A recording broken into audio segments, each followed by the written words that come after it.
Stikstof richt grote schade aan in Zeeuwse natuurgebieden. Als je hier voorheen over het landschap keek, dan zag je dus een heel grijze waas van die grijze plantjes. Als je nu kijkt, is het groen. Dus al die grijze plantjes zijn hier al weg. En alle insecten dus ook. En verder in deze Zeeland nu. Stremmingbrug na dagen voorbij. En zonnebrandpalen moeten huidschade voorkomen.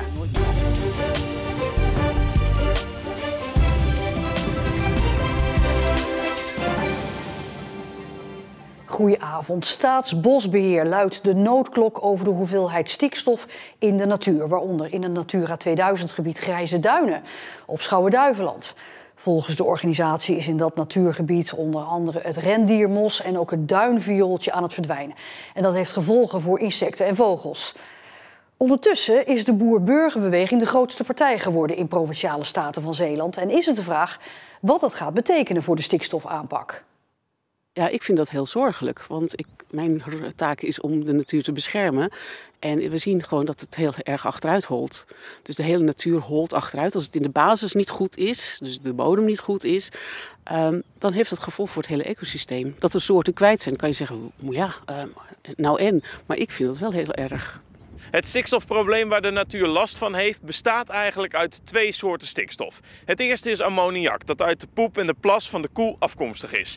Het tweede is stikstofoxide. Dat komt onder andere uit de industrie, zoals hier achter mij, maar ook uit verbrandingsmotoren van auto's, schepen en vliegtuigen. En dat werkt als volgt. De stikstof die stijgt op en belandt verderop in de natuur. Het probleem daar is dat door die stikstof bepaalde natuur verdwijnt. En juist andere bomen en planten gaan groeien. Er zijn gewoon soorten kwijt. En als je hier voorheen over het landschap keek, dan zag je dus een heel grijze waas van die grijze plantjes. Als je nu kijkt, is het groen. Dus al die grijze plantjes zijn hier al weg. En alle insecten dus ook. Dus ja, we zijn hier al over, soms zeggen we 5 voor 12. Volgens mij is het hier al lang over 12. Dat die stikstof opstijgt en elders neerkomt is in Zeeland een extra groot probleem. En dat komt met name door schepen op de Westerschelde die door Zeeland varen en flink uitstoten. Maar ook industrie aan de Belgische kant, waar de stikstof omhoog gaat en in Zeeland neerkomt.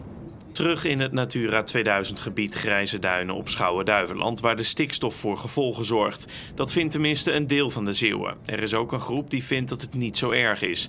Staatsbosbeheer wil daar liever niet op ingaan. Als organisatie zijn ze naar eigen zeggen er voor het behoud van de natuur. En dus is het een politieke discussie. Het Rijk en de provincie, maar ik denk dat er heel snel nu wel maatregelen moeten gebeuren om de uitstoot te verminderen.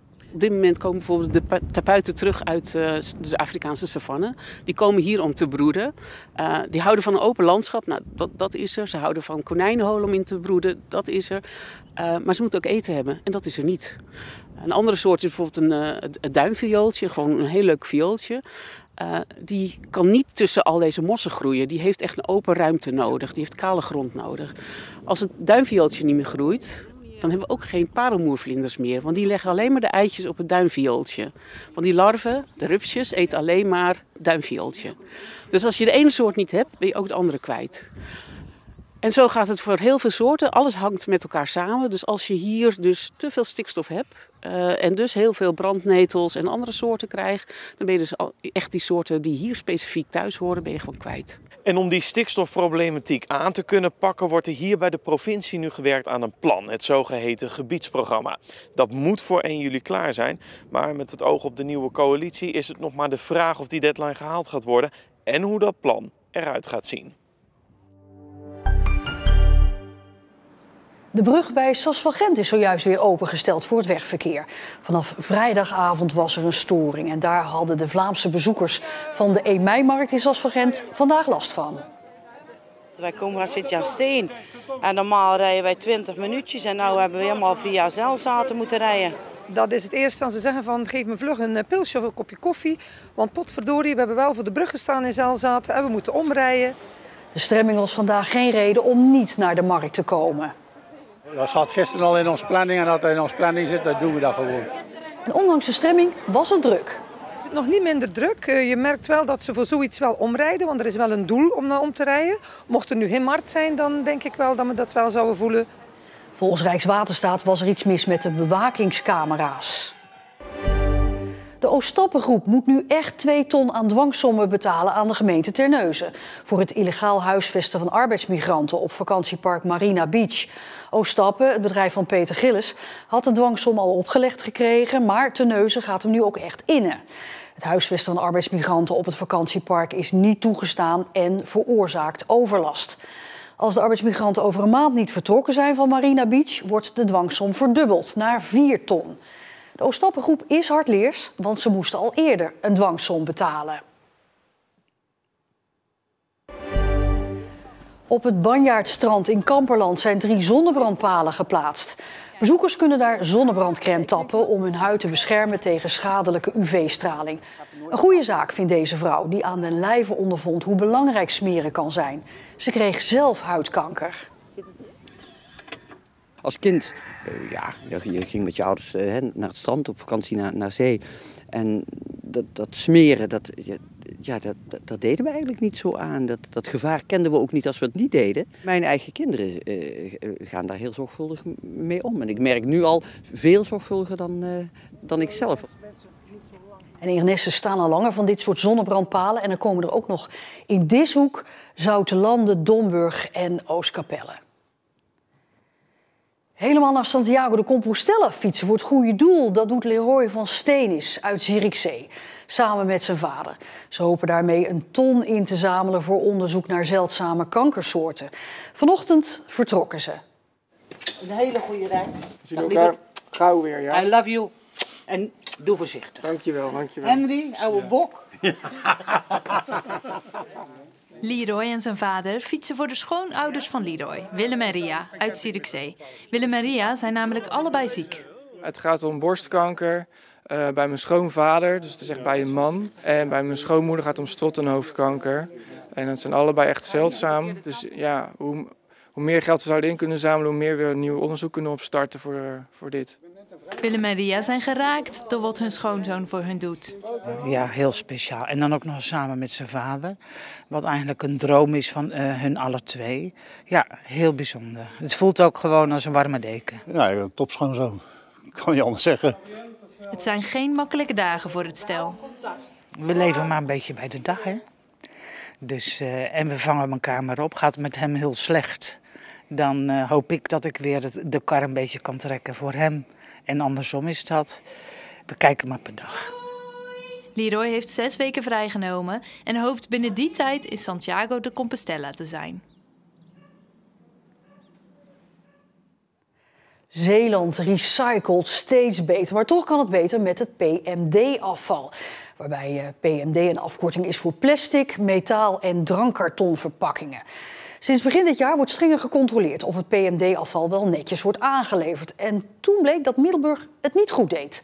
En dat is jammer, want juist met PMD kun je geld verdienen. Om inzicht te krijgen hoe het dan gaat met het verzamelen van plastic afval ben ik afgereisd naar Terneuzen, waar het heel goed gaat. Ja, dit is prima PMD-afval wat hier tussen zit. Huishoudelijk afval in ieder geval. Dus over het algemeen is dit wel de kwaliteit zoals we die willen hebben. Er mag 15 gewichtsprocenten verontreiniging in zitten. En dat klinkt weinig eigenlijk, maar het restafval weegt natuurlijk heel veel en plastic heel weinig. Dus gewichtsprocenten, dan zit je daar al gauw aan. Ja, nou komt dit uit Zeeuws-Vlaanderen allemaal? Ja. Van de gemeentes Sluis en Hulst. En Hulst. Ja. En die doen het dus goed? Ja, die doen het eigenlijk heel goed. Daar zamelen we huis aan huis in met zakken. Die doorzichtige zakken, die door beladers in een vuilnisauto gegooid worden. Dus die zien bij het optillen van de zakken, kunnen ze en door de zak heen kijken. En ze voelen aan het gewicht van de zakken van, is dit nou het goede afval, ja of nee? Ja, is het niet goed, dan blijft die staan. Komt er een sticker op en blijft die staan. Hier gaat het dan goed, maar in Goes, waar we dus daar naartoe gaan, daar gaat het niet zo goed. Op onze overslaglocatie in Goes komt alles van Noord- en Midden-Zeeland samen. Ook Middelburg, ook Veren, ook Goes. En daar gaat het een stuk minder. Dat gaan we zien.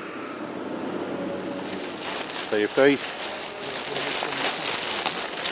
koffiepads, etensresten. Nou is dit allemaal van Middelburg, deze afvalberg. Ja. Die wordt al helemaal apart neergelegd, uitgesorteerd.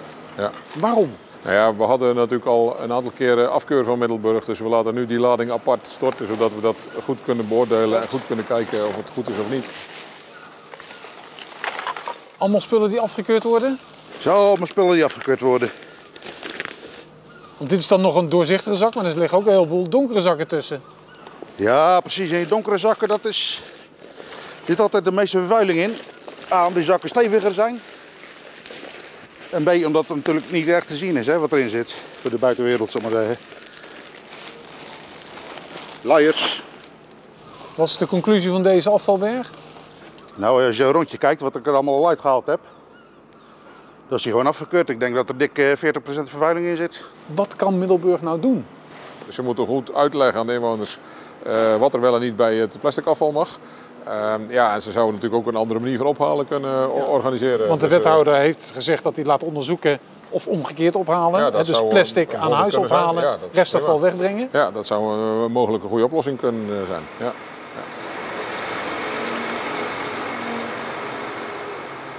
Nou, deze berg plastic afval achter mij uit Middelburg is dus definitief afgekeurd. Dat betekent, als we kijken hier naar Capelle, waar het wel goed is gegaan, dat er eigenlijk nog best wel veel werk aan de winkel is voor Middelburg.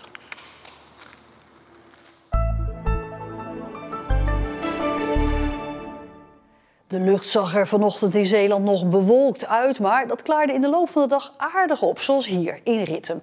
En het ziet er naar uit dat de komende dagen die redelijk droog blijven. En de temperatuur die gaat ook wat oplopen. En dat is natuurlijk altijd fijn, hè, in de meivakantie. En lees op onze site meer over een groep rondvliegende grasparkieten in Goes-West. De diertjes zijn gezien in de buurt van de Akkerdistelstraat en de Fluitenkruidstraat. En de Stichting Dierenwelzijn Zeeland denkt dat de diertjes in de buurt zijn ontsnapt.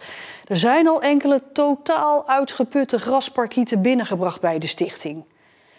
En als u daar meer over weet, wil weten of dat u meer parkietjes daar ziet rondvliegen, meteen bellen, zegt de Stichting Dierenwelzijn. En tot zover deze Zeeland Nu. Heel graag tot morgen en nog een fijne avond.